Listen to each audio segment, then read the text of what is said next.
I'm not afraid to be who I was made to be. I feel amazing, ain't no restraining me. Open the cage, oh, this what you came to see. I'm a masterpiece, this how I had to be. They looking mad at me, don't turn into a casualty. I'm a savage, tell them get at me. I came to look in the eyes of giants, wage war with Goliath, cast off to Orion. I promise this moment is mine, we did it all by design.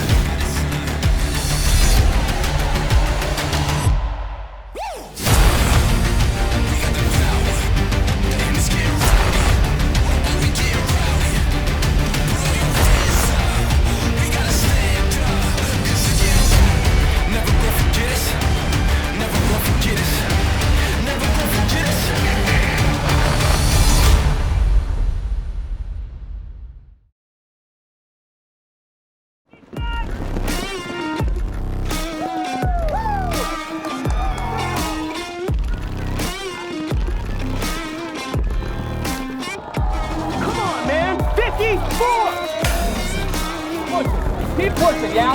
Keep pushing. Go, boys.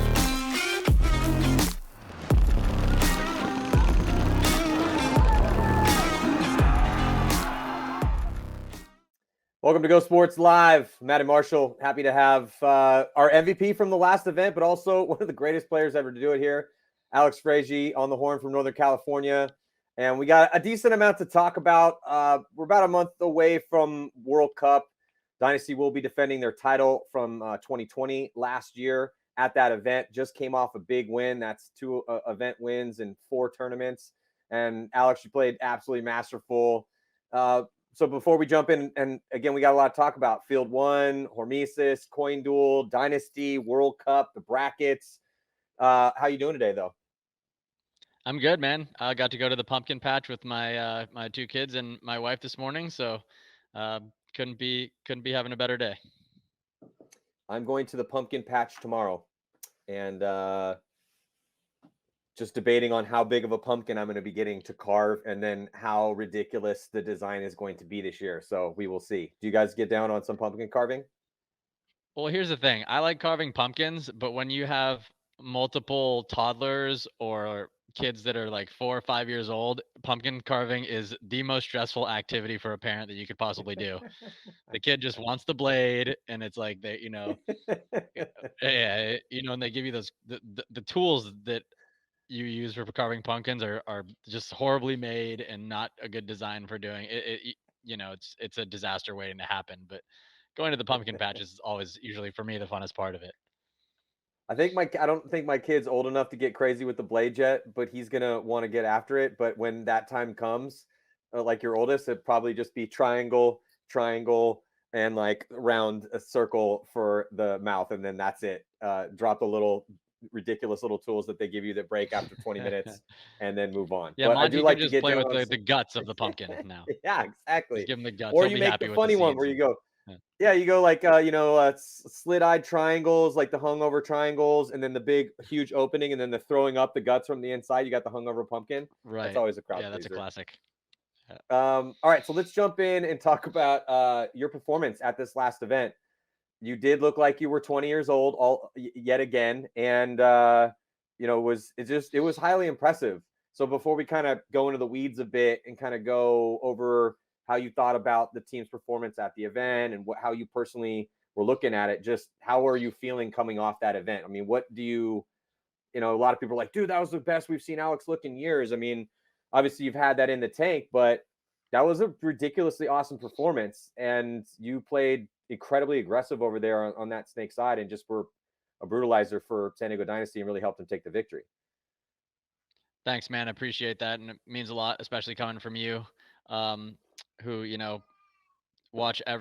a masterful player yourself, and have had the opportunity to watch the professional paintball ranks unfold over the past however many years, 10 years or so. But yeah, I mean, it was kind of an interesting story for me. I was able to get 2 full practices going into that tournament and got to spend the time with the team, which is more than I've been able to do over the past several years, honestly, because of life stuff. My commitment has kind of just not been there. But more importantly, I think, yes, that helped, but my practices weren't very good. I didn't play great in practice. And there was a moment where Marcelo was like, criticizing the team as a whole, but I felt some of that was directed at me personally. So, I kind of, you know, internalized that and said, okay, what do I have to do here to prove that, I'm still capable? And that kind of was, scratching at the back of my head, uh, through the tournament, or still is actually now. But uh, so so yeah, and then we got to the tournament and did the practice and all that stuff, and Thursday night, I actually had a lot of the guys went to the Guns N' Roses concert, and I had a therapy appointment with my therapist. So I was Zoom call, and I actually had kind of like a breakthrough moment there, right? And it really didn't have anything to do with paintball, but it did have to do with you know what is the root of my stress and anxiety and fear of failure, and all those things that um can block anyone from performing in any arena. Um so dealing with anxiety and depression and those type of things are important to get out of the way so you can go out there and do what you do. And actually, the being out there on the field and playing paintball is, you know, a, a, a, a form of meditation in that way, because when you're out there Yeah. playing, you don't have time to think about, you know, what's happening at home, or your what's in your bank account, or what you're having for dinner that night. You have to be completely 100% focused on the act that you're doing. So Yeah. I was kind of using an exercise that I learned in that session throughout the weekend that I feel like it was it kind of allowed me to release myself from the fear of whatever my fear is, of resistance and failure, and something that I've been battling for a while on the team, which is a lot of it has to do with self-confidence, right? Like, I know I'm good, but okay, maybe I missed practice. We have another guy here, and maybe he should play instead of me. And there's a thing where I'm like, I'm intentionally doing that so I can get the younger guys the reps and all of that stuff. But there's another part of me where I'm like, hey, Rusty, man, take me out. Just I'm not feeling it. Which is bullshit if you're a competitor. If you're a Yeah. competitor, and I know this because I've been that guy during my career, I want to go in there and I want to handle that guy. That's what I'm gonna do. So that's kind of the attitude that I had going in. And another part of that is Marcus Nielsen. That's Chicago, his hometown. That's where we met him. That's where we fell in love with him. And I know his dad was there, and that's how he was on the field and in life. He didn't care about penalties. He didn't care about getting bonus balled. He didn't care about getting shot first before he got the guy. He didn't care about failure. He just went and did it like an artist would. you know a lot of people have the resistance in art, where the hardest part's picking up the paintbrush. So and putting that first Yeah. mark on the paper, and Marcus didn't have that fear. So I kind of played with that spirit in mind. Yeah. God, there's so much to unpack there for sure. And do you feel that you've had different incarnations of Dynasty of your career? I mean, you've kind of basically always been your best when you have been a reckless attacker. And I remember when I first, I had heard about you guys kind of coming up. Oh, there's some younger kids from NorCal. This has got to be around like 99, because we were also younger kids at the time. We were like 20. You guys were 16. But even for us, 20 was young at the time. And then and it was a Survivor Island, young lions feeding frenzy of me, Davey, Micah, Eric, Billy, and then all these younger guys from California, and then you guys, and those are some of the Iron Kids too, and then you guys came up and we heard about you guys. And I remember the reason why I'm kind of telling this little story is I remember the first time I actually got to play with you and Ryan, and you guys were just hunting for huge, gigantic, dynamic moves in a 10-man environment. We're out there in it, on hyperball fields. You guys are, carving people up by looking at, a situation where, because, we were kind of playing, I can't remember the exact, roster we had there at the day or how it all kind of worked out. But I just remember you guys kind of started working in with us, and we had heard about these younger talented guys. that were coming up, and like maybe we should take a look at these guys, like which ones should we try to get on the team, because that was the whole methodology at the time, was find the hardest of the hardcore younger guys you can get that are willing to, play really fast paintball because the game was changing, and see who we can get on the team. This is pre getting Oliver on the team. This is pre, it's like, again, like it was like maybe early 2000 even. Anyway, but you and Ryan particularly really kind of stood out to me because of your your ability to look at the variables, read it like the Matrix, and recklessly attack. And so, and over time, you've always played your best paintball. Dynasty has always played its best paintball. In fact, almost every team that we can mention that's a legend, or teams that win championships, you have to play on that reckless edge. It's so hard though, because what is that edge? When do you push forward? When do you make these moves? I mean, that's the stuff that, we call that whatever you want to call it. We call it whatever you call it, the secret of the win. It's a very, very difficult thing to diagnose when you should and should not be making these moves. But the confidence part of it, I think, is fascinating because, so maybe we could flesh that out a little bit. I mean, how, so you said you had a good therapy session, but how did you summon that spirit before? I think, as you kind of get older and you start to, some people overthink things when they're younger too much, and then they come to a, understanding that, okay, well, when I'm in these instances, I have to just act. I can't be reacting. I can't be pondering too much. I have to just act.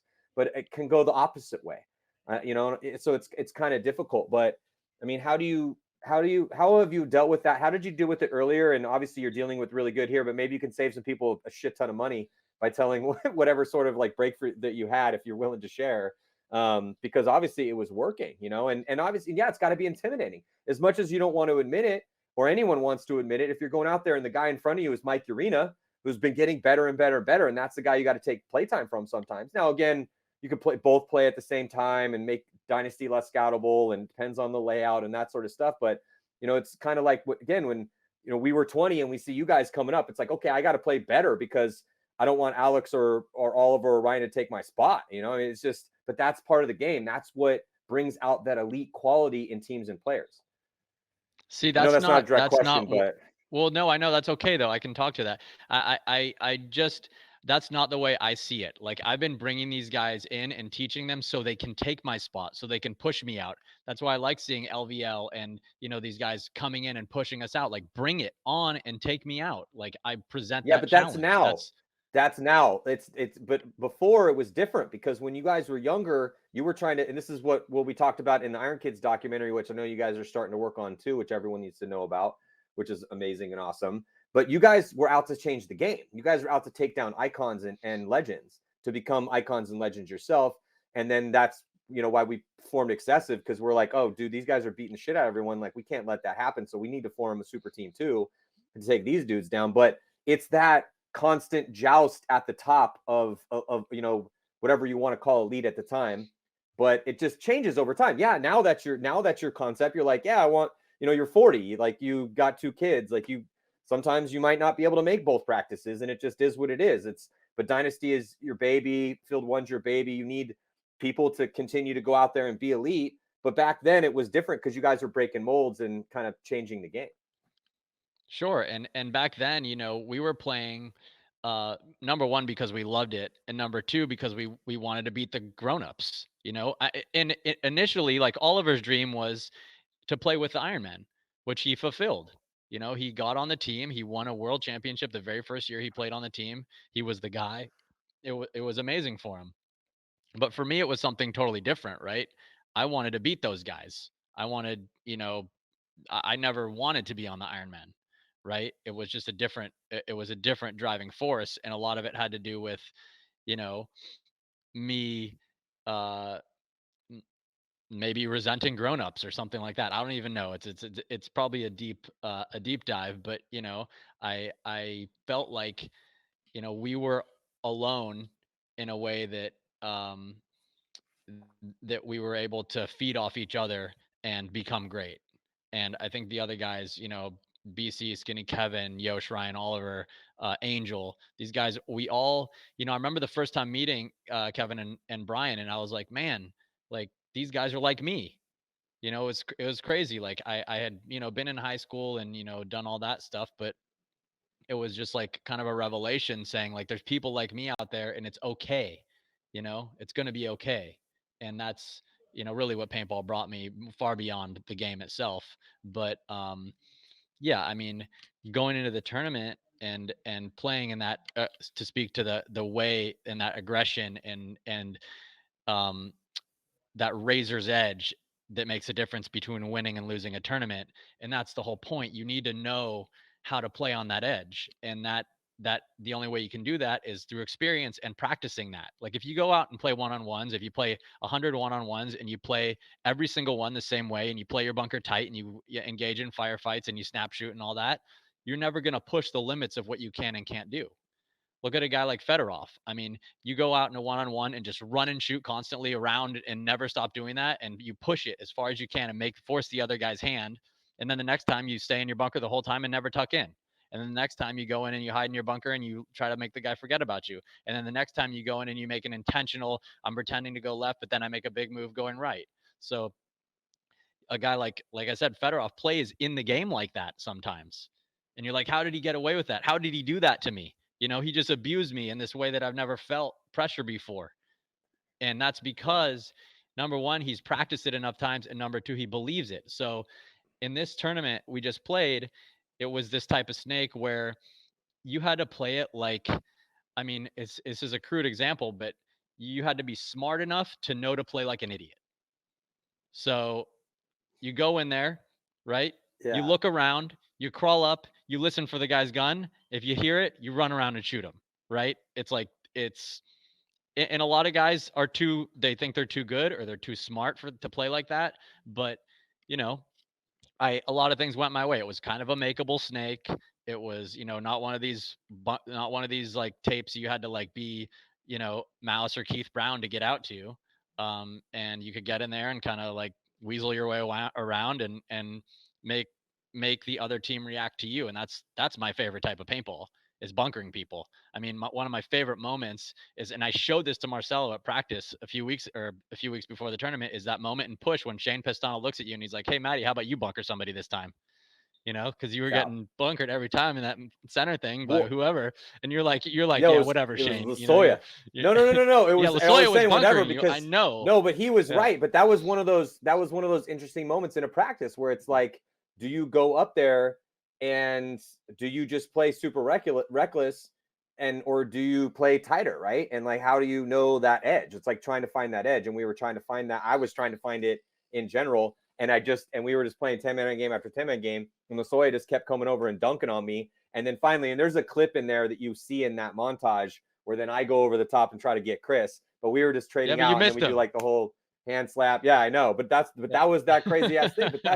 But yeah, fuck it, dude. I mean, I don't even remember if I missed him or not. But that's the point, is the point of it. You got to be willing to go into the breach though, right? Like you're saying, you got to be willing. And that was one of the hardest things for me in my career, was that I would be overthinking the front player position too much. But when I played my best was when, like, I remember when I was on the verge, the very first year I was on the Ironman in 98, and I was on that heading into that off season. I got a call from Shane Pistano. I was working at Dye in the warehouse, putting barrels together. And then, Benini was like, hey, Shaner wants to talk to you. And he's like, hey, and he was super nice about it. But basically what he said was like, look, dude, the axe is sharp, young lions only that want to eat. And if you can't get after it, he's like, but I believe in you, or we would cut you already.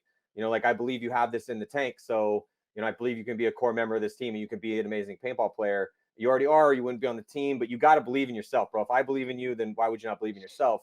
And then, so I just kind of went in as hyper reckless as I possibly could be. And we were playing on like a place where they would hunt pigs in Salinas, like down the street from, Shane Pistano's community. They live by the, the outskirts of those little coastal mountain hills right there by the little watershed or where the creeks are. And that was the practice field for the Ironman in the off season in the winter. And it was cold as hell, but we would go out there and we would just, whoever was able to show up, and we would just play. And I was just like, all right, well, if I'm going to get cut from the team that I want to be on, like, I'm just going to let it all hang out. So I just played as loose and as free as as hyper, as aggressive as I possibly can. If I thought about a move while we were in a game, I'm going to make that move. And it worked out. And then, after that, I was a core member of the team. I was like number one starting front player that we started that year. And then we were all battling for that constantly. until he moved me back to be, a back player, which was probably the best thing that ever happened in my paintball career. But that came from that question. How do you do that? And then, that's encapsulated in that little tiny moment of push when, he's like, but that's the type you need that. You need to have a Shaner be able to do that. You need to be able to ponder that. You have to have an enemy like Chris Lasoya, who's ruthlessly shooting you on the top of your head from 2 feet away, game after game after game, to make yourself like, okay, well, what the hell am I going to do here? How am I going to navigate and try to, step my shit up? Yeah. And Oliver was my enemy my whole career, even when he was on my team. And, because I wanted to beat him. And that's why we push each other to get better. We mess each other up in practice, all the time, and if you get bunkered by him enough times, you stop being the guy that gets bunkered. You start doing the bunkering. And that's what I have now, right? Like I go to practice, and when I go see the field, I'm like, where is the best place I can get so I can bunker somebody? Right? That's what I like doing in paintball, is bunkering people. And I hate getting bunkered. So you either get bunkered. You were bunkering lots of people at the last event. But that was part of the magic, though. But it wasn't just, you would go up and trade, but I mean, you won move of the tournament with the 5-pack because of your willingness to play on your toes and to move forward and be the one bunkering people. And that creates opportunity. I think that's like, if you're a younger player and you're coming up and you overanalyze, if you're a front player and you're, on the precipice of being really, really, really good, but what's holding you back is you overanalyze things. And this is, it's either two things. You either are that guy, but you have to be pretty smart in order to be in that position, because if you are playing tentative, you must be pretty decent, because that reckless kid that gives 2 shits about, thinking, he's not thinking twice about it. He's making the big run through, so it's either the guy we got to dial back or the person we got to dial up. And it's a lot easier to dial people back. But but when you play on your toes and you play with that reckless abandonment, you find opportunities start to present themselves, because you bunker that guy and then all of a sudden no one's looking at you and you go down and you shoot 5 dudes and get player of the tournament or move of the tournament. But that was one of the reasons that we eventually obviously performed every single time you went out there. But that's another thing too, is that it's difficult because you got bunkered out there. You're going to get shot off the break. Like, how do you deal with that? How do you deal with those moments where things don't go you're trying to exert your will on the situation. It doesn't go your way. How do you personally deal with that? Well, I mean, usually it doesn't go your way. Even when it goes your way, there's small things that didn't go your way. There's no perfection out there. Like, even when we win matches or points or games or whatever, sometimes, we're more critical of the ones we've won rather than the ones we've lost.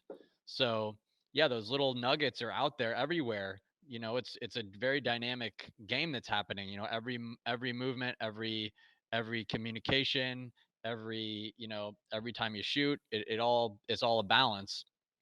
So yeah, I mean, I will say that it is a team game in that way.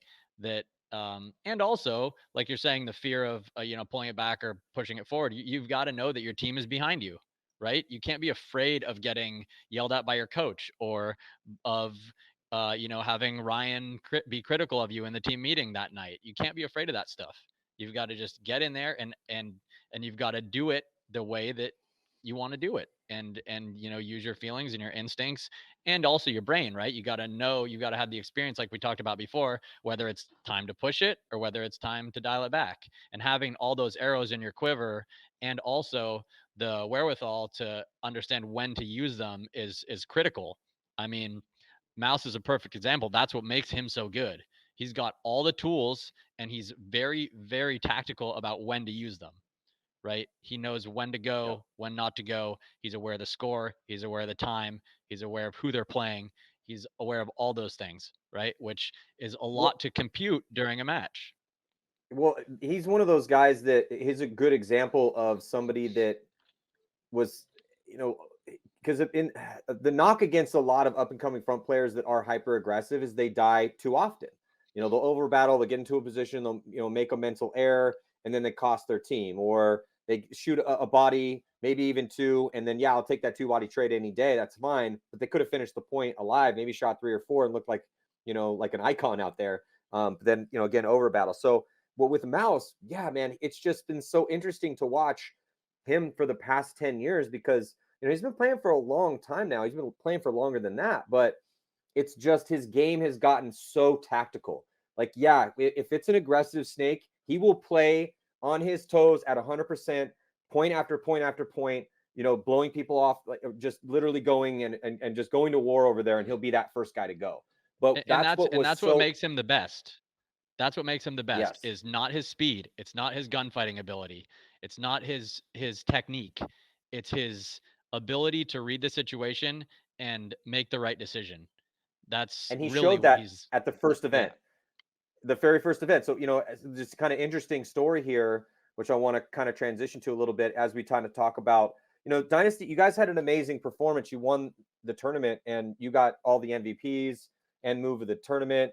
And you guys are sitting at third, but you are so close to both Infamous and Impact sitting at first and second. But yeah, so Impact won the first event. Heat's right behind you guys, but a little bit more though, because they didn't make Sunday. You guys came close to not making a Sunday at the first event. You took a 10th, but the past two have really made up for it, a third and a first. Impact took first, second, and then now a 10th. It's kind of very interesting and dramatic how all these top teams have done, which has now set us up for a World Cup where we don't really know who's going to win the series title. I mean, Impact's sitting at 490. Infamous is at 480. You guys are at 477. Heat's at 446. And then X Factor's at 428. So Russians ended up pushing themselves back a little bit. They were actually in second place up until last event, but they took a 13th. They're at 390. So 100 points behind Impact. Essentially, I mean, who knows what the hell's going to happen at World Cup?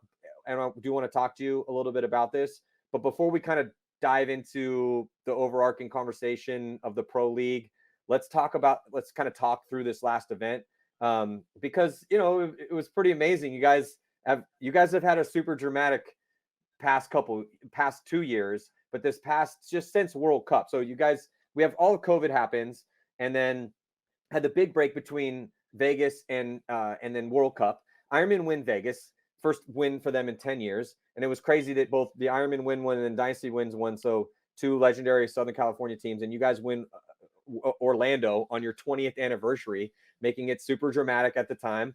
And it was an amazing event. But then you guys come into the first event and you take that 10th place.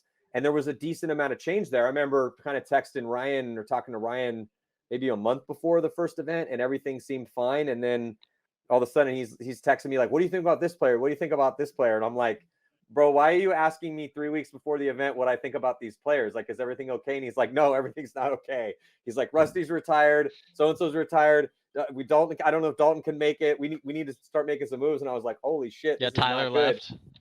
Yeah, Tyler. Well, no, Tyler was there for the first event. Tyler left after after the first event. So, but it was just, yeah, but that's part of the drama too. Like that's then the 10th and with Tyler, then Tyler leaves. So now it's like, it was not looking good for you guys, which makes your story even that much better because, and when I say, okay, yeah, it wasn't looking good, I mean, it's still San Diego Dynasty, but you just have had some really gutsy performances. Like Greenspan's had some gutsy performances. You just had a super gutsy performance. Yosh has been super solid. Kevin Brettauer comes back to take over the reins from Rusty, who had to retire because he's got 50 kids. Like, it's just been kind of madness out there for Dynasty.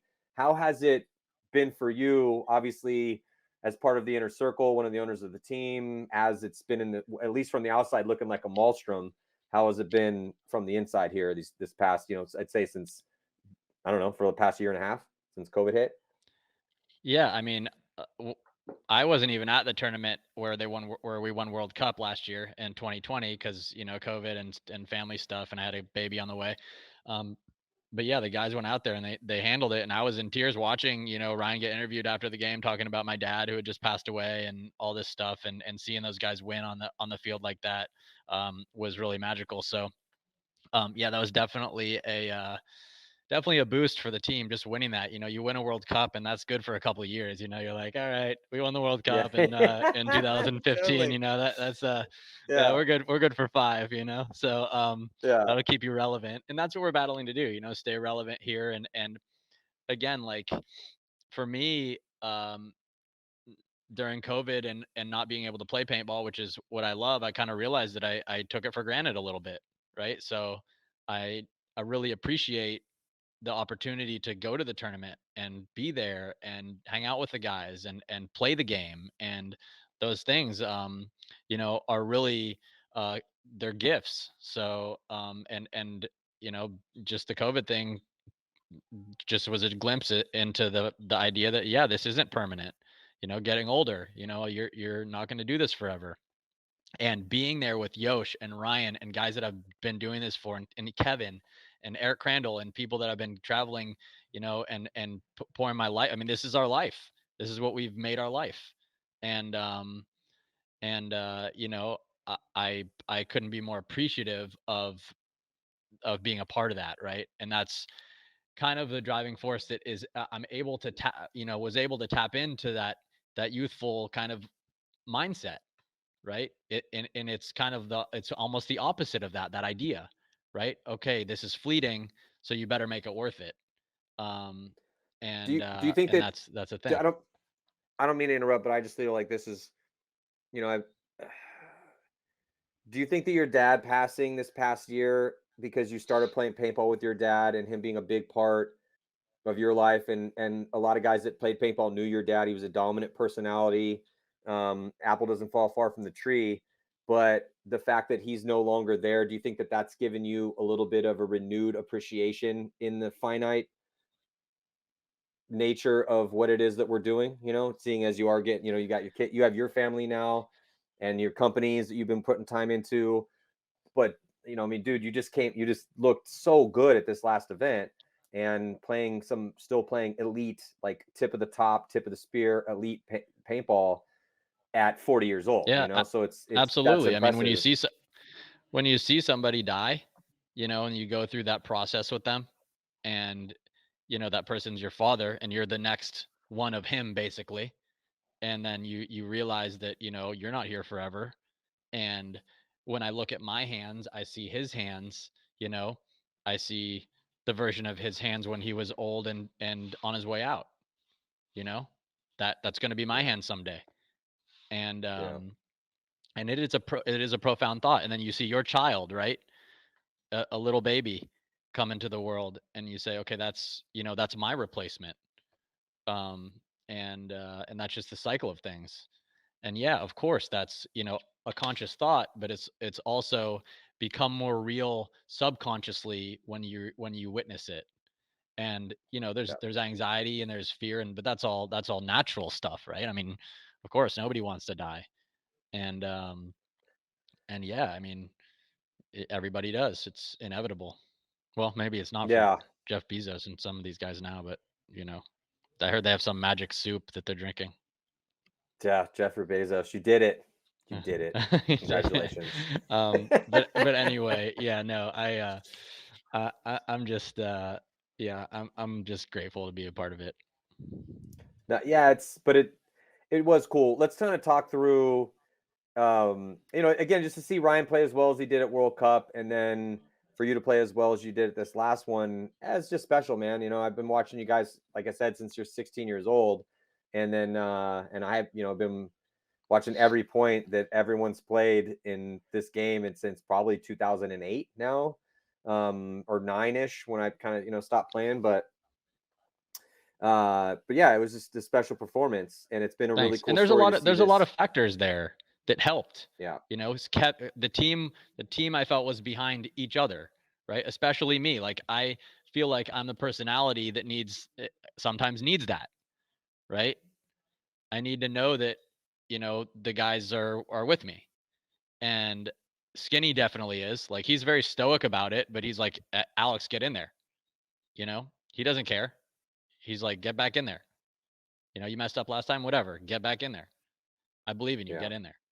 Right. So, and also, like, I mean, we had a pretty nice path through the tournament. I mean, we had some challenges down 4-0 against or 0-4 against AC Diesel, and then coming back there. Right. That's a big moment. And then that happens. And then the rest of the games were kind of like we were in control the whole time, no matter who we played, but we never had to run into, did I lose you? No, I still got you. Do you still have me? Okay, cool. We never had to collide with Impact or Heat, right? Which are the two best teams on paper. And you got Revo coming in there, and they come in and they like wipe those two teams out. And I mean, in my opinion, that maybe they should get the trophy. but but yeah, I don't know. I mean, amazing performance by those guys, but no dividends, right? I want to see those guys pick one up one of these days. But hey, Yeah. Well, Revo's we been had nothing's easy, right? Infamous has been playing great. We beat them, and then obviously X Factor, no slouch, and it was a kind of a back and forth until we pulled away there. But yeah, and also, I've got Mike Urena there, and he's a lefty, and I'm a righty. So on Sunday, I got my right hand every point. He got his left hand every point. So, I mean, we were mixing it up through the tournament, but you know, Kevin, I gotta hand it to Kevin. He's not afraid to make calls and not let Ryan like bully him around on what the play should be. Kevin is, he's willing to accept defeat on our terms, which I'm totally with that style of coaching. Yeah, if we just look here before we get into talking about some of these other teams, because I would like your opinion on what you think is going to transpire up Cup. But yeah, just to talk through the road you guys did have. So you had Ironman, AC Diesel, ML Kings, and the Russians in the prelims. You went undefeated. You actually went undefeated the entire event. And like you said, the only real hiccup that you guys had was going down a ton of points to Diesel. But then they just started grinding their gears and you guys took off and you scored 7 unanswered points to end up winning that game. It was really impressive. That was on the end of day 1. But yeah, you beat the Ironman 7-4. You beat AC Diesel 7-4 with the come from behind win, like we just talked about. You let the ML King score 2 points on you, but and then you beat the Russians 7-3. So if you're looking at that performance, like you didn't blow, you were learning lessons. You guys were going out there and grinding through some points. You weren't like smashing people. Because if you look at kind of like some of like Heat smashed some people out there. I mean, Heat smashed X Factor, they smashed AC Dallas, they smashed through DMG, didn't let DMG score a point. I mean, heading into Heat's 4th game, they'd only had 4 points scored on them in 3 games. I mean, they were just murdering everyone that they played. But you guys seem to kind of be learning lessons and getting your grind on as the was progressing. Because again, Iron put up 4 on you, Diesel put up 4 on you, ML Kings put up 2 on you, and Russians put up 3. Obviously, you want to murder everyone you play, but we just constantly see this in the game that the teams that have at least some, it's just such a metaphor for life itself, because the teams that struggle slightly a lot of times end up being the team that wins on Sunday. I mean, or at least the team that looks a little bit like the hero. I mean, dude, look at Revo. Revo went 2-2 and barely made it on. And then they beat Impact in the wild card round and Heat in the quarterfinals. And then they just ran out of steam because they were missing a bunch of bodies. And I think they had 5 guys that could go by the time that the tournament ended. They ended up losing to X Factor by 4 at 1-5. But Jesus, talk about playing the spoiler and just knocking out heavyweights, en route to a 4th place finish. But we'll get to Revo in a second. But you guys, you had some struggles, man. Like you said, you had to go down 4 to AC Diesel, and that was in game 2. So, you guys definitely were having to put things together on the fly, deal with things in between points, have meetings that were efficient and productive to try to win this tournament. And then at the end of the day, you did win every single game. We'll get to Sunday in a second, but just kind of talk to me about the prelims real quick before we move on to Sunday. Yeah, so it's interesting you say that about adversary and adversity during the tournament and that helping you to win. Very few of the tournaments, whatever 50 something tournaments that we've won, have been without losing a game.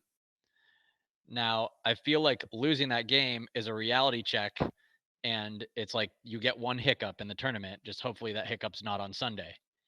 So I think you're right. The challenge, the tough games help you to tighten things up and to work through the tournament. Because if you're crushing through everyone, when that challenge does present itself, you're maybe not so ready for it. So yeah, I do think going down 0-4 against AC Diesel was good in the sense that we had good clock management because we had a ton of time left, and there's time to come back, especially on a field like that. And you say, okay, we're down 4-0. There's 8 minutes. We got them right where we want them, and then you Yeah, then you start totally. then you start playing, right? Because that's how practices go too, and runs. You win a couple, you lose a couple, you win a couple, you lose a couple, you lose five, you win five, and that's that. You just need the time on the clock to be able to get those five back. So as long as the time's on there, I have confidence that we'll be able to figure it out, and the good teams do. Yeah, if you're gonna lose them quick to keep that time on the clock. So then now you head into to Sunday, and you get Energy Elite. Now that's a good draw, because nothing against Energy Elite, but if we're gonna be real, I want to play the teams. I want to play level. I want to play Energy Elite on Sunday. I want to play Thunder. I want to play the teams that aren't used to being there. Of course, yeah, sure. If we draw Impact or Heat and we beat them, then we just knocked a big favorite out of the tournament, and we obviously beat them, so we look really good. But that is a very treacherous route, because if you lose one early, it's going to affect your overall rankings. And if you're a top team trying to win a series title, that's great for your sponsors. It's great for the bottom line at the end of the year, moving into the next year, trying to have more practices, more paint to shoot, whatever it may be, more resources. So it's tough. So you draw Energy Elite. But that being said, dude, Energy Elite looked pretty good at this event. I mean, Energy Elite, they did lose to Infamous by 1, but they beat Uprising, beat Thunder, and they beat Thunder by a lot. They mercy ruled Thunder, played an 18-point game against New York Extreme, 10-8, and they went on to Sunday at 3-1. So, I mean, what are your thoughts on Energy Elite? It's kind of one of the stories, emerging stories here, and I'd like to get maybe Yeah, I mean, good my time to talk thoughts about on these. NRG. Sorry. Just real quick, is it just it's just how competitive things are getting, because I've been trying to say this for a while, because I could just kind of see this developing. It wasn't quite there yet, but you could see that these teams they were starting to get better. These up and coming squads, they weren't quite there yet, but now we're starting to see the results a little bit. So I just want to get your thoughts on the competitiveness of the league, as evidenced by teams like Level, Thunder, and Energy Elite, again, who you did beat by 4, but they did put up 3 points on you on a Sunday. Yeah, no, I'm honestly a fan of those teams. They remind me of my team. And I feel like that group of guys is a group of friends that have been playing together for a while. And all of a sudden they won a game against a good team. And what that did is made them believe that they could do it, because they have all the skills. They've got the players. They don't have the experience yet, but it's coming. And when you see a glimpse of it, and when you feel a glimpse of it, you get the belief that you can do it. And that's what those guys have now. I mean, they know they can go. There's a chance to beat Impact. There's a chance, right? And when there's a chance, then you get a little bit of belief and a little bit of hope. And then when you win the first point, you're like, all right, let's do it. But what they need to do is have that FU spirit, right? Like, I'm not like, oh yay, I'm playing Dynasty, I made it. I'm a pro paintball player. I'm playing against Dynasty now. No, you've got to want to come in there, and you've got to want to tear his throat out. That's Yeah. what you have to do. You got to be like, that's what Mouse thinks. He doesn't care who he's playing. He wants to kill you out there. Yeah. So you've got to have that combined with all the other things, and that's what those guys are learning. And I'm a fan of that. And yeah, we didn't take that game lightly at all. I mean, Skinny came in and he said these guys are playing just as good as any team out here. It's just because of the name on the team, and what they've won means nothing. You've got a bunch of good young players here that want to beat you. So, bring it. And yeah, I mean, those guys played great. I can't say that, that they were any less of a challenge than any of the other games we played. So those dudes, along with a lot of the young teams, I like to see that changing of the guard start to happen. But again, I think it's fleeting, because Bart and Randy aren't going to let that happen. So we'll see what happens next couple of years. We will. That's the tough part, is getting to be good enough that you start to get recognized by your peers as a professional. That's part of the game, and it's very difficult to do. But keeping the team together moving forward, once they do start recognizing you, because then guys are going to get stolen. So yeah, protect your players if you're these up and coming squads. But yeah, But what they need to 13 understand is, if the guy gets stolen, if their best guy gets stolen, it's okay. You can still do good. It's not Yes. about one guy. It really isn't. I mean, we've lost our best guy so many times, and we just lost Tyler, and everyone's it's over for Dynasty. So you know how many times it's been over for Dynasty? Almost every year when we lose somebody. So That's so true. I got to practice and I was like, hey, you guys want to talk about this Tyler thing? And everyone's like, nah. I'm like, all right, cool, let's play, and Yeah. and then we went and did a bunch of drills and played real hard and had a pretty good showing at the tournament, and then kept doing that and believed in the guys that we had, and combined with the right coach, uh, you know, good result. And I can't give enough credit to guy like Yosh, who's just steadfast the whole time. He's like, all right, let's just go. Let's just move forward. And you get Dalton back, and Dalton's like, yeah, I got the Midas touch, man. Anything I touch is going to turn to gold. So he comes out there and, just, I know from playing against Dalton for years and years when he was on Aftermath, I'd get in the snake, I'd crawl down, look across the field, and I would never be able to shoot him over in the Doritos. I was like, how would he know I was going to crawl to the end of the snake? Right? He just he's just so freaking hard to shoot that and also he's just a master. He's just a master of pressure situations, and he brings that to the team, and he's got a cool head too, right? He's Yeah. always on that same level of just professional, and yeah, I mean, just having him on the squad is a huge boost. Yeah, it's definitely massive for you guys to get Dalton back. Is he going to be healthy at Cup? Just in general, how is the team as far as health is concerned? I don't know. Marcelo's always a little banged up, dealing with, he's had 2 knee surgeries, and obviously with Ryan's back, and then now, also with Dalton. So how is everybody doing as far as you know? We're good. We bought a bunch of those tanks that Darth Vader sleeps in. Those that heals you while you're in there. Yeah, So of course. I we got one in all the sleep closet, inside bro. those now. Yeah. Yeah, tight.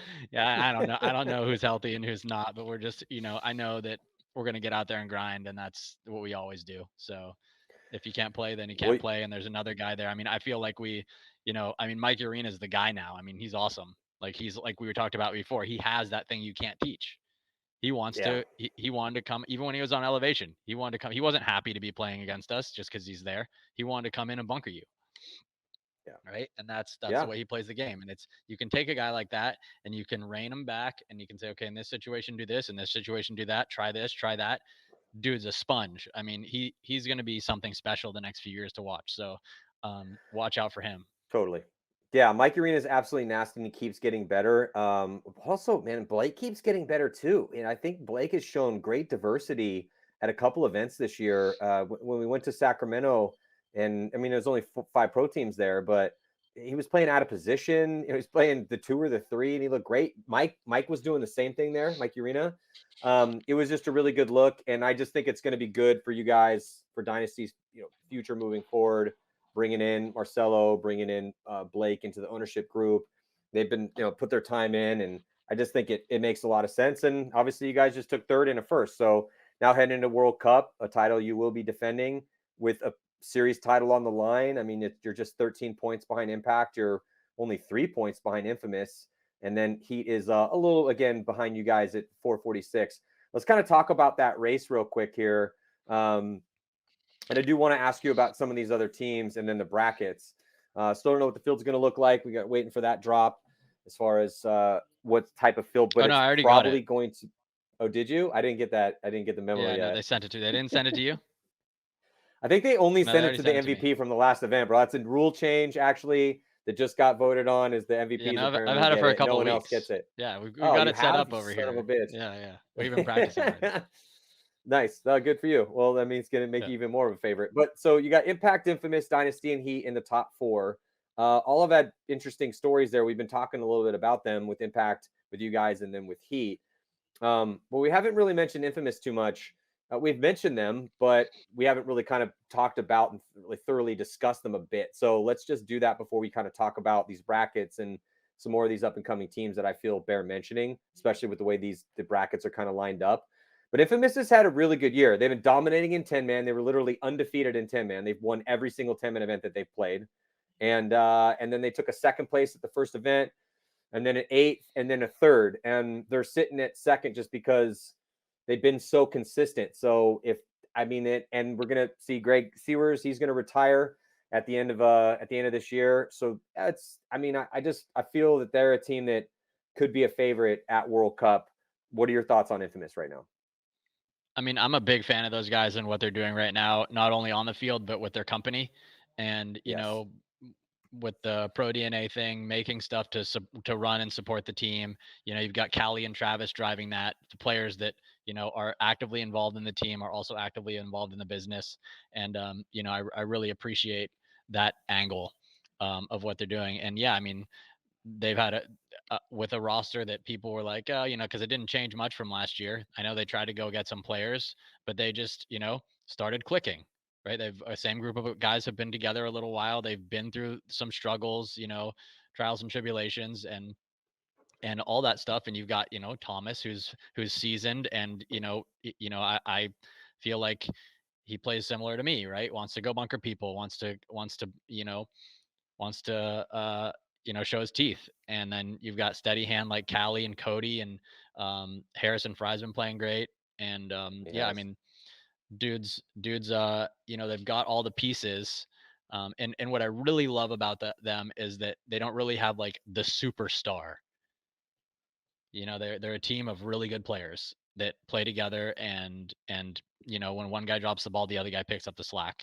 And Callie is the man. I mean, that dude is super. Yeah. I mean, I don't know if he's underrated or not, but he's not in my book. I mean, he's like, in my opinion, he's the cornerstone of that team.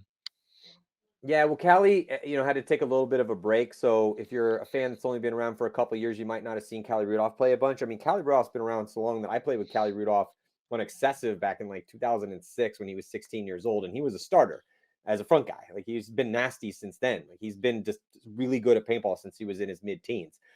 And he's evolved into this really, really effective and consistent back guy, because he has the instincts, and that you see this quite a bit. You have guys that are reformed front players that become back players for whatever reason, and they're so good. And he is that guy. Going back and watching a lot of paintball and to create some of the content that we do, and seeing Callie, during this comeback that he's had, he's really, really, really good. And Cody is also really, really good. So to have both a Cody and a Callie on the field at the same time, and they will change guys out depending on the situation.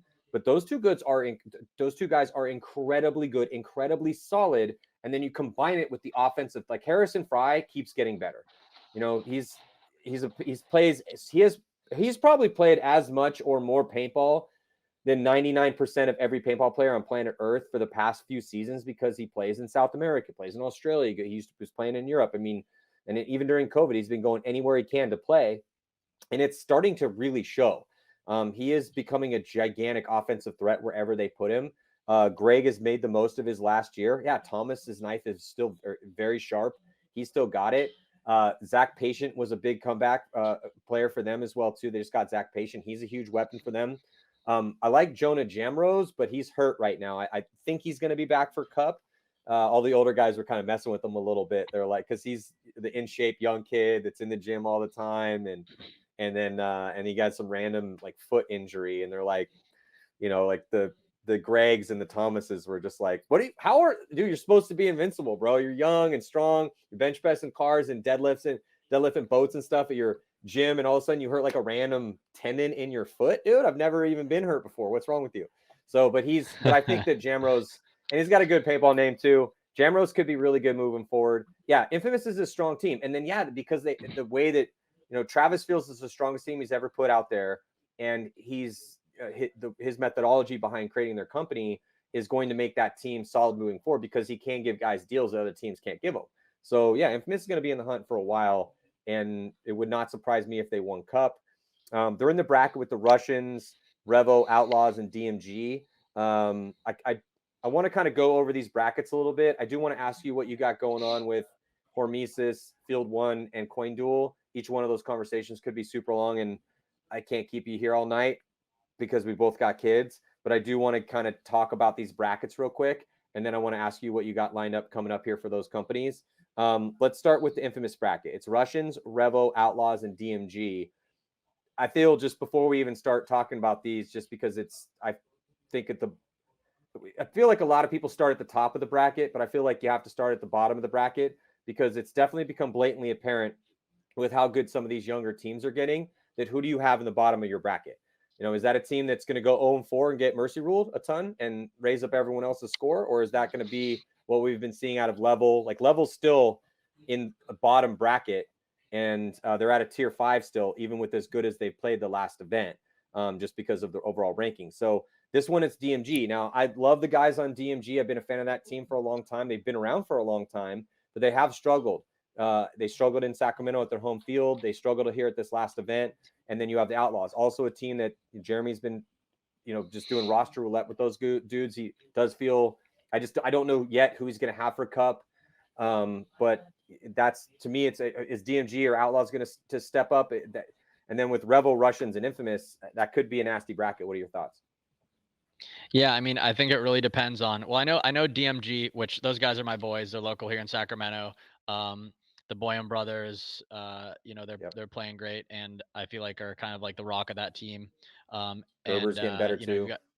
Yep, he had a great practice before. And I do know that they're bringing some of their kind of second tier DMG guys up into that camp, which they're going to appear at World Cup. So, with that, with mixing it up like that, you never know if they could pull off some magic, which, we'll see. I mean, they're going to go out there kind of with, I feel like, nothing to lose and play a, pretty aggressive style of paintball.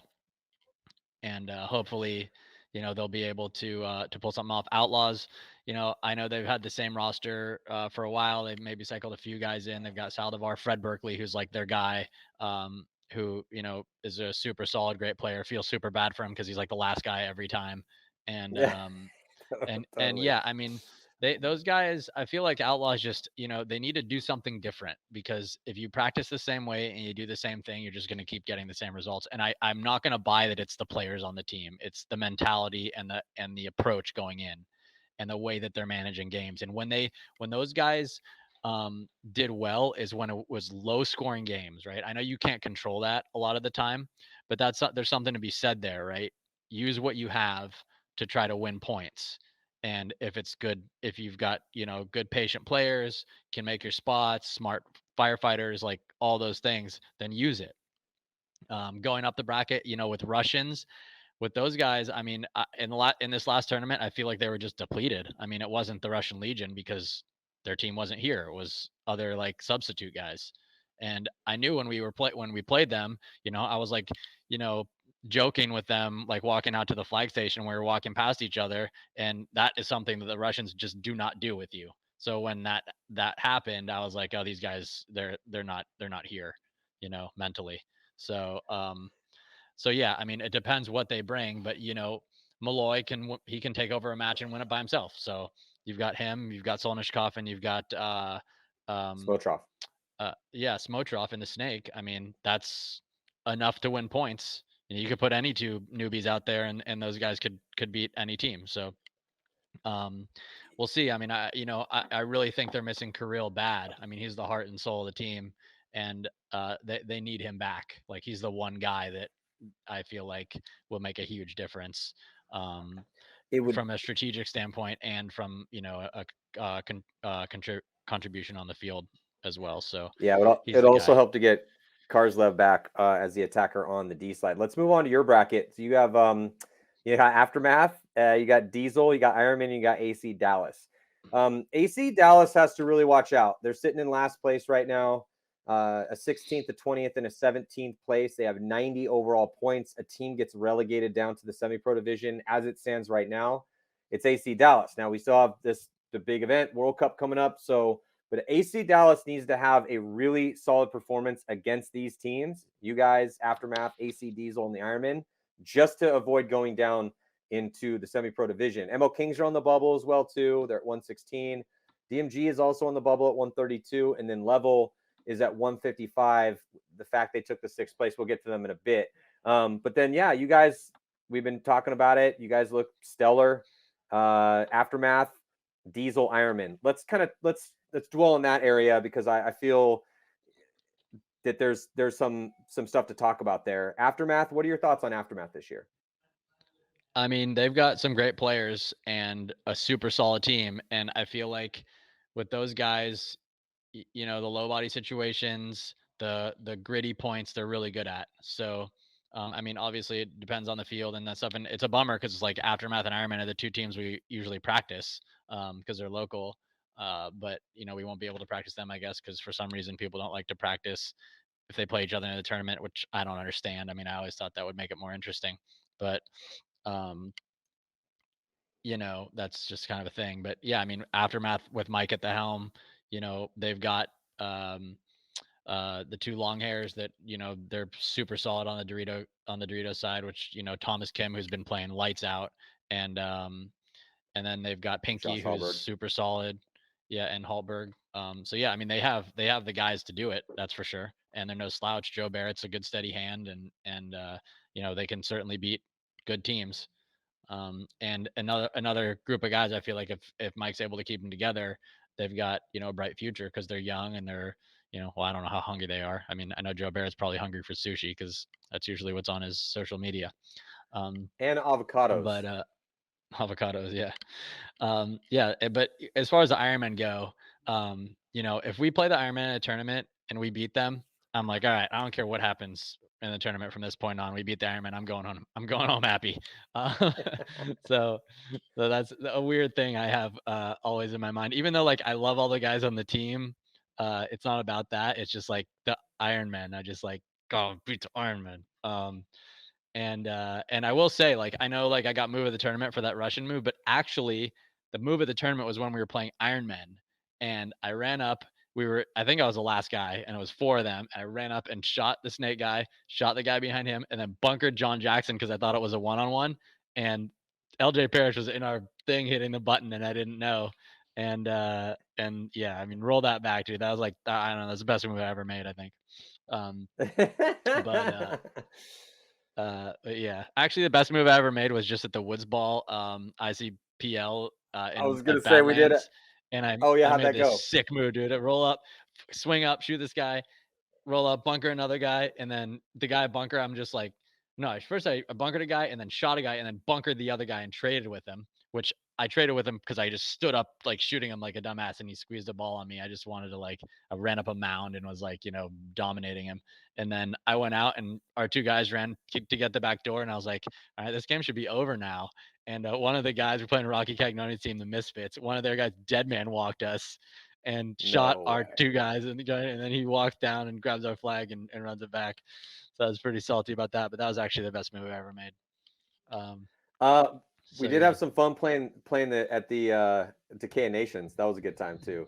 sure, Uh, that was the best. with the I'm so glad you made me go play that last set because of that whole tank kill situation. That was Yeah. insane.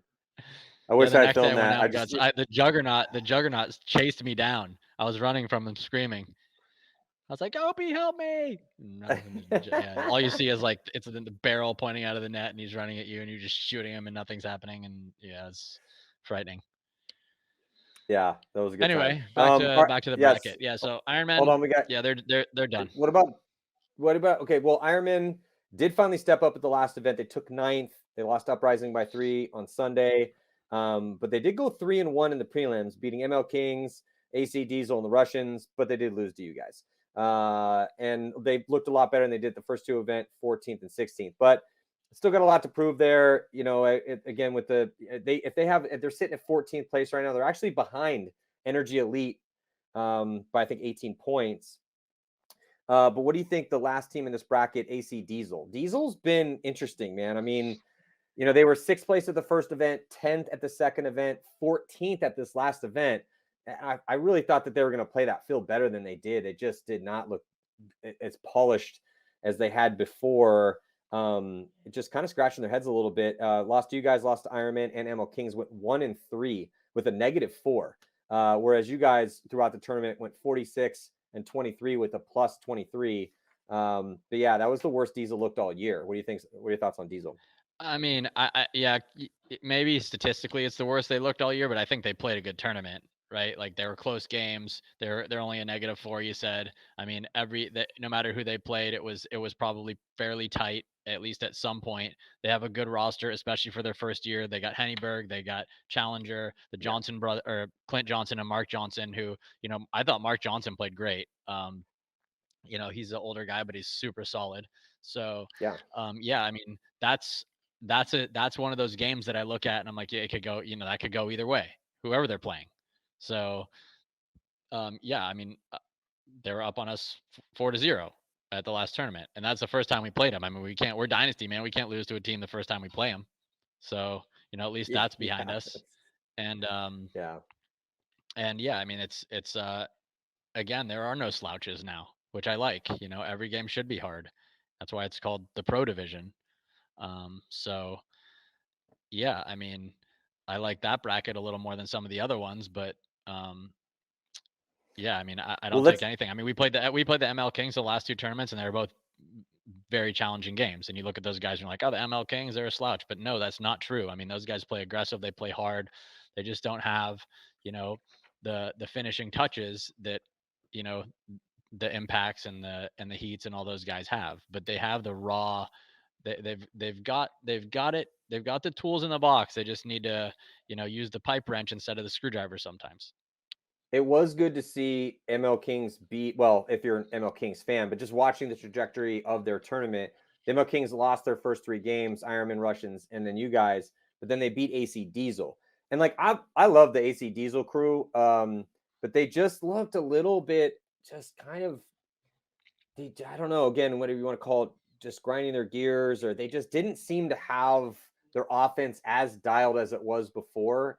And I'd have to go back and watch every single one of their games in the prelims to kind of diagnose that. But and they didn't make a Sunday, so that was kind of I'm expecting bigger things out of AC Diesel in this bracket and rise the occasion here, because I think that they have a team with a big future. Now the ML Kings, they're in a bracket with Uprising, who had a much better showing at that last event. New York Extreme, who after beating Thunder and mercy ruling them in their first game, lost every single one of their games after that. Went a -5, 23-28 points for and against. So it's Heat, X Factor, Extreme, Uprising, and ML Kings. But like you said, is Uprising and ML Kings going to show up? Because if they do, same with X Factor, we know that Heat and X Factor are going to play really good paintball, because it's X Factor and Heat, and they really haven't dropped the ball too many times ever in the past, or total in their careers, period. So we know we're probably going to see really good paintball. Heat has won World Cup twice. You guys beat them, or not you guys, can't remember if you guys beat them at World Cup last year, but they won the 2 years before that. Let's see. Actually, Heat did beat you guys. No, this was the year before. Yeah, they beat you guys in the prelims. But yeah, so we know the Heat's super good at World Cups. X Factor also rises to the occasion, typically in big pressure situations. But as far as Extreme, Uprising, and ML Kings, what are your thoughts on the bottom tier teams here in that bracket? I mean, I love what Extreme's doing. I mean, I think they're going to have a breakout tournament sometime here soon. I mean, Rich has been doing a lot of positive things. I listened to an interview with Harris on Marcelo's show, and he was saying some of the things. Rich came in and was shaking up the team and really positive stuff. So, those guys, again, like they're coming around. It's just going to take that one time. They've just got to beat a Heat or an Impact or or a Dynasty or one of these teams to cut their teeth. And some of these teams like that have lost so many 1-2 point games to those top tier teams, and it's that razor's edge that we're talking about. And Yeah. you got to find, and some teams never find it, but I think they have the weapons there to do it. Yeah. And then Uprising finally took an 8th place. We keep saying how inconsistent Uprising is, and they were down near the bottom of the barrel as well too. But they really showed up at this last event. They went 2-2 in the prelims. They had a really rough first day, really showed up on day 2, beat Thunder and beat New York Extreme. And then they beat the Ironman and then lost to Infamous in the quarterfinals, and they lost by 5. But they beat the Ironman by 3. Again, a They great group of guys. They looked a lot better. Yeah. A great group of guys that have been playing together for a long time, and they understand the game, but I feel like they're complacent in their their position, right? Like I don't feel the drive when I'm around those guys, right? They're like, oh, we made Sunday and we're happy with that. But they've got guys that have paid their dues and have the ability. They need to get in there and really want it. And I feel like they went through that already, and now they're just kind of desensitized because they've been in that position for so long, and it's the same group of guys. They've just been like, all right, accepting their place in like kind of the mediocrity of the pro division. Which they had some really nice moments at this last tournament, but they've got to bring that through to Sunday, and it is a different brand of paintball, and you need to get there first and fail a bunch of times before you succeed, and even getting there is a challenge. Yeah, Uprising they've had the same core roster together for a long period of time. We finally saw them play some decent paintball again. They've beat top teams. You talk about needing to beat top teams. They have beat top teams in the past, and they know they can do it. And they are starting to play better teams in practice as well, too. If they can keep it together, I think that they're going to be a team that's going to make things interesting. It's just up to them, what they actually can get done on Sundays. I mean, they rolled us up in practice before this last tournament. We played them a couple. We played them. We played them like, I don't know, 10 points or something at one of the practices. They were playing the Ironman, and they just jumped over to play us for a couple games. And I think we won 1 point. I mean, those guys, they can play paintball. Yeah.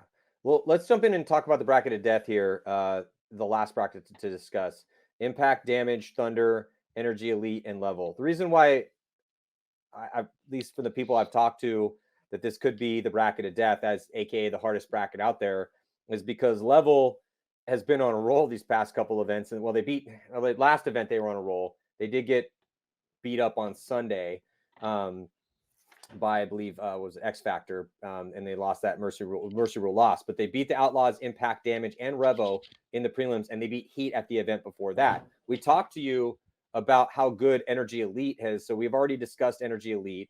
Thunder is definitely going to be out for blood here at the World Cup because they missed Sunday for the first time. They had their first bad tournament of the year, but they had a really bad tournament. They lost every single game and took 18th.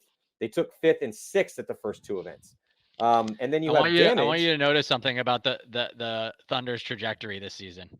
They beat us in the first tournament, and then they went like this. Their stock went like this, and they were winning. And then we knocked them out in that Philadelphia tournament, and then that's it. So you guys playing spoilers out here, dude. You got that little you got the what is it, the that Iceman touch to it, come in and just the chiller, put the chill on them. Well, it's a Dynasty boost, right? If you beat us, man, if a team beats us, they go on and they start rolling. Like, that's just a theme, You beat Dynasty, you get that that confidence, and then you start rolling. And I hope Thunder gets that back. I mean, they've got, Gomez, that dude is like on fire. Like, if you watch that guy play, he's really good. I mean, I don't know. He's like Gomez. It's a big fan of Gomez. I totally agree. Adam Gomez plays incredibly smart paintball. He had a rough event at the last event. Well, they all had a rough event, but it's a team. They have a lot there. I mean, they have threats. I mean, their snake side has been potent. The D side has been also very potent. I mean, and in the middle, they shoot guys on the break. They did lose their coach, so they got to figure that out because everyone kind of has agreed that if Corey Field can be out there on the field for them, it's definitely a benefit to them to have him as an option, because he is really good in low body situations. He shoots a lot of bodies on the break. He helps them play 4-on-5 or 5-on-4 quite a bit. But yeah, man, they were abysmal at this last event. 13-28, -15. They lost 2 Mercy Rule losses on day 1 against Energy Elite, New York Extreme. They lost Uprising by 2, and then Infamous by 1. So it was good to see them come out on day 2 even before they were touted murdered. as a Sunday team. I feel like those guys always gave you a tough game and a close game. So to see those guys get blown out is very uncharacteristic. And I don't think they're going to bring that to this tournament coming up. I mean, I think they're going to bring it, which is going to make that bracket really hard. Well, that's my point, right? So you got Level, you got Energy Elite, you got Thunder, and then you have Damage. And Damage, talk about disappointment. They've taken 11th place. Damage has not made a Sunday since the first tournament. They took 3rd place at the first event. It's been 11th and 11th, getting knocked out 2 events in a row. they pay dudes to play paintball. That's a laundry list of champions on that team and all-stars. Like, there's no reason that team should not be there on Sunday. They know that. Joey is letting them know that. And there's a lot at stake here at Cup because, but it also wouldn't surprise me if Damage showed up in one World Cup, to be honest. The way it's frustrated as they're probably going to be training their ass off before this event. And again, that's another reason, considering that the number one team in this bracket is Impact. So you have Impact, Damage, Thunder, Energy Elite, and Level. That's a nasty, that could potentially, we'll see. We don't know about the layout and how everyone's going to look, but on paper, that could be the bracket of death. Yeah, I think that's that's the gauntlet there, especially you're Impact and you're the best team. You're a little nervous knowing that Damage is also an elite team, but they've underperformed. And I know there was a moment in the tournament that Impact won. Was that the first tournament? Yes. Okay, so there's a moment in that tournament where Damage was up on Impact. I think it was in the semis, and they're up like 4-2 or 5-2. It was a nice lead, and they're also up on bodies. It was J-Rab and Mouse, and Damage had 4 guys. Mouse was in a snake corner, and J-Rab was over on the Doritos. And J-Rob's gun did not work at all. It's completely down. Would not. It was his bolt was stuck forward. He couldn't shoot at all. It was done. And it was like he had a force field around him though. And a guy came sloppily in on J-Rab and got shot by a Mouse across the field. And then another guy like overextended in the middle, and Mouse just made a huge move down the snake side and they won the point. Like, crazy. And when there's a moment like that, I feel like that not only crippled Damage in that match because they lost it, but I think, mentally that can carry over to the next tournament. And I feel like those guys just, even though they've got all the weapons, they've got superstar players, they've got experience, they've got knowledge, they've got, cool looking jerseys, they've got all of it. So there's no reason those guys shouldn't be in the top 4 consistently. Yeah, and they've just, if you look at Damage's performance for the first 3 events, they were really good at the first event, man. They were undefeated in the prelims. They basically went undefeated all the way, and they almost mercy ruled Revo in the quarterfinals, and then lost Impact by 2 in that situation you talked about. Then carrying it on from there, it was kind of rough for them. Again, they 2 11th places, 2-2 both times. And it was really frustrating for them because at this last event, we had everyone surrounding Jason Trojan trying to figure out the 15 different tiebreakers that they had to have. And even though that they did beat Impact in that last game to go 2-2 and to keep, at least to have themselves a chance to move on, but they didn't have the tiebreakers correct. And they were super pissed off about it, but it wasn't the rules. That's for the conversation for a different day. But the point is they're going to be incredibly motivated coming into this last one. So yeah, World Cup, man. Yeah, it's and if you go awesome. if you go 2-2, you can't be mad that you didn't make the cut. That's just how it is. Because you went 2-2. Because if you go in 2-2, you're going to be counting. It could come down to a tiebreaker. It could come down to spread. I mean, you're on the bubble. If you go 2-2 and you go home, you can't be that pissed about it because you put yourself in that situation. 3-1 almost always will get you in. And if you go undefeated, then you're probably going to be top seed. But so Alex, before I let you go, what do you got going on right now with Field 1, Hormesis? I know you guys did like a collab with Sandana that was tight, but Hormesis has had a bunch of cool drops. I appreciate the Meat Hammers head wrap. That was pretty sweet. But yeah, what do you got going on here heading into World Cup? Yeah, I mean, for Hormesis, yeah, Oliver's over in Bali making headbands. He sends them to me, and I wrap them up and sell them. So we're having fun collaborating on that. We're starting to work on a documentary that we're using some of the money that we made to produce this documentary to kind of share the origins of our story as paintball players with everybody else. And Field 1's going great. Our guns are we're improving them, we're using them, we're testing them, and I feel like I see more and more of them out there, and people are enjoying them. So we're going to be out there battling with them at World Cup, just like we did, and we've been shooting them for just about 2 years, and we've won 2 tournaments. So it's a piece of equipment that we designed to use, and we can verify that it works. So if you haven't had a chance, check out a Force. It's me, Yosh, and Eric here at the shop, and we just moved our location to a bigger space. So we're planning to make some more paintball guns for you guys. Well, it's obviously working out good for you. Yeah, 2 wins in 4 events is especially, with the way that we just talked about how competitive this sport is getting at the highest level. So yeah, hyper impressive.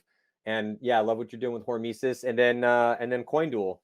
I still got the stash of some more red and golds that we're going to be heading out or handing out to the winners of the one-on-ones at World Cup. But in case people are unfamiliar with that, give them the little spiel and where they can go to get that stuff.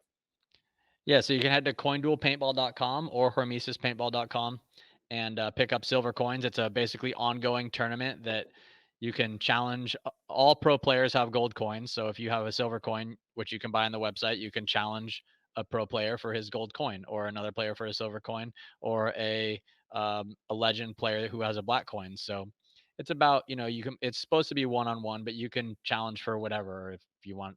I lost one to Matty in a golf game. So it's about bringing the community together and meeting people and learning about each other's story and connecting. So if you win a one-on-one in competition in the NXL, you get one of those red coins. So you can if you know someone out there, like you saw that Harrison Fry won a one-on-one at the last tournament and he's got a red coin and he plays at your local field, that fool's got a red coin. So bring your silver up and say, hey, I want to play you for that red, and see if he does it. So that's the idea. I've been telling the guys that get the red and gold ones too, because they are really rare. I'm like, you have to defend these. Like, you can't just go and put the red and gold in your treasure chest and like Smog the Dragon and just sit on it and be happy with your accomplishment. You have to defend the red and golds just like you would defend your golds. And they're like, okay, I get it. Yeah, no, it's just the creativity you've brought to this sport is awesome, Alex. You just came off again that amazing MVP performance. Dynasty looks outstanding. Things are going really good for you, man. The family's looking good. You got your new baby. But yeah, thank you so much for joining me. I really appreciate it. It's always fun to touch base and talk with you. We're blessed to have you alive as a human here in our sphere, bringing things into this world. So thank you for being you. I really do appreciate your time. And you have any last thoughts for us? No, you're great. Thanks for that. That's really making me all warm and fuzzy, and my eyes are tearing up with respect right now for you. So hey brother, you deserve it. I appreciate it. Thanks.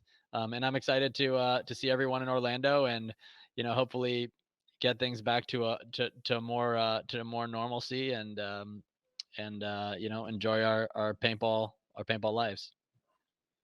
Yeah, it was super fun to play with you at that big game. Looking forward to more of those. Thank you guys so much for joining us here with Alex Fraige from San Diego Dynasty, Coin Duel, Hormesis, Field 1. Definitely favorites at World Cup, about a month away. So we're going to have more shows coming at you. Also working on some documentary stuff behind the scenes here at Go Sports. And yeah, looking forward to everything coming up here in the paintball industry. And definitely looking forward to World Cup again, about a month away. We'll see you guys next time. Bye, HK.